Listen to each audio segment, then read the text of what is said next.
Қайырлы күн, құрметті достар. Бүгін сіздермен ағылшын тілі сабағында қолдануға болатын жасанды интеллект платформасын бөлісетін боламын.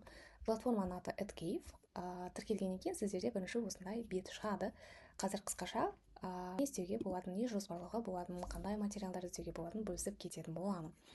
Қарасаңыздар, мұнда бізде планинг, яғни презентацияны ашасыз.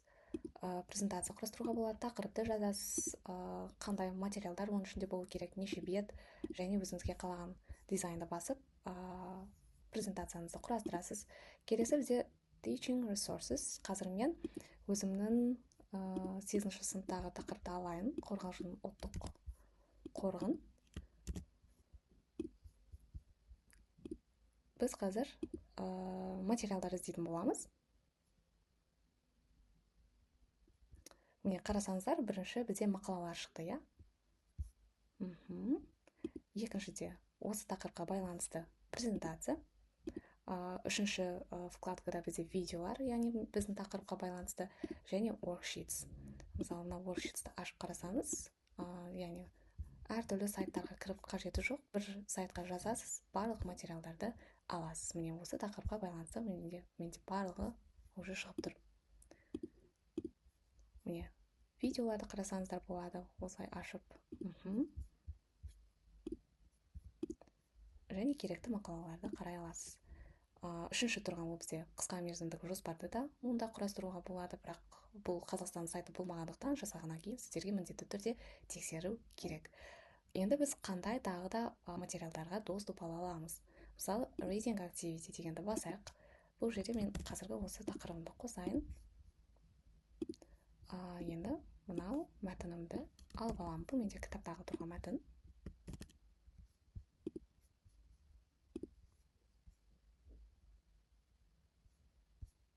Өзіңіз бір тақырыпты алып, яғни оқуға, оқылым тапсырмасын орындауға осылай мәтін жасап аласыз.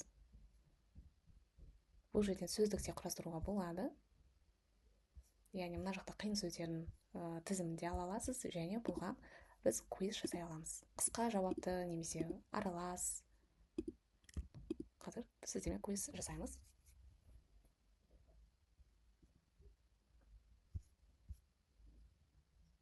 Міне осы мәтінге байланысты қазір бізде сұрақтар және жауаптармен шығарылды, иә, сұрақ таңдау бойынша, және егер де балалар қате таңдайтын болса, қате таңдау жасайтын болса, оған міндетті түрде түсіндірме сөйлемдері де бірге шығады.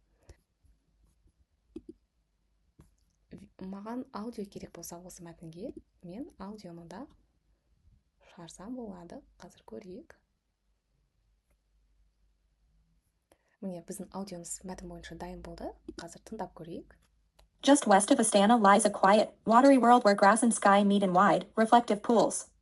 The Korgalza Nature Reserve covers more than 500,000 hectares of wetlands, and its flat, marshy landscape is one of the most beautiful natural areas in Kazakhstan. Бұдан бөлек біз сіздермен YouTube квиз дегенді қазір көрсетейін. Ол да осылай сияқты. Мысалы, қазір маған осы видео керек. Мен бұның ссылкасын аламын да, осында қойып, біз осы видео бойынша квиз жасайтын боламыз. Бұл да бір осы платформаның ерекшелігі, яғни біз ағылшын сабағында өте көп видеоларды қараймыз. Бұл видеоны жай ғана қарап қана қоймай, мысалы, үй жұмысына берсеңіз болады, иә. Оған біз квиз ұйымдастырамыз. Мына жерге ештеңе жазбасаңыздар болады. Енді осы видео бойынша қазір квизді көрейік. Міне, түсіндірмесімен бірге маған квиз жасап еді, иә, сұрақтар, жауаптарымен бірге. Енді бұл жерде егер сіздерге сұрақ ұнамаса, бір жасы өзгертсеңіздер болады. Қалауыңыз бойынша жауаптарды да өзгертуге болады.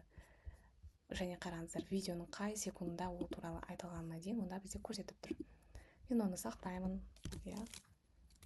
Фламинго деп сақтайын. Енді осы квизбен мен балалармен бөліссем болады. Қазір ол менің кітапханамда тұрады, яғни менің жасаған жұмыстарым.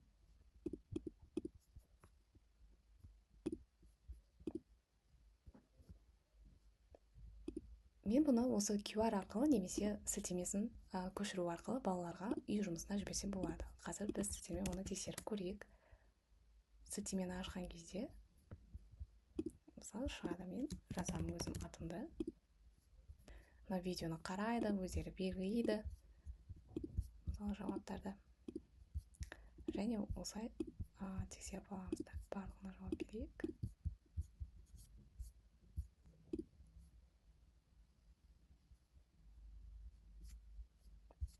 Міне, квизді өткеннен кейін қатемен жұмыста бұл жерде қамтылған.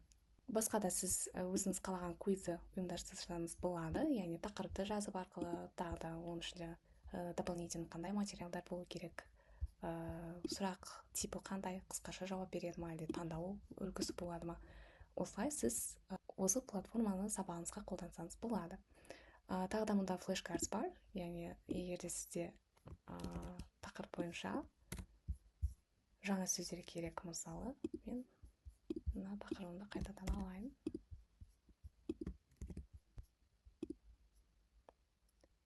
Vocabulary cards.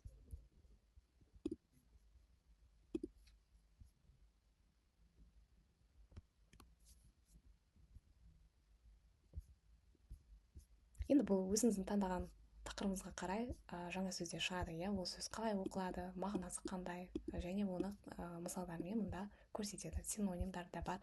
Бұл жаңа сөздерді пысықтау үшін керек мүмкіндік. Осымен түсінікті деп ойлаймын. Мына жақта барлығын бассаңыз, негізі қолдануға өте ыңғайлы. Сұрақтарыңыз болса, комментарийға қалдырыңыздар.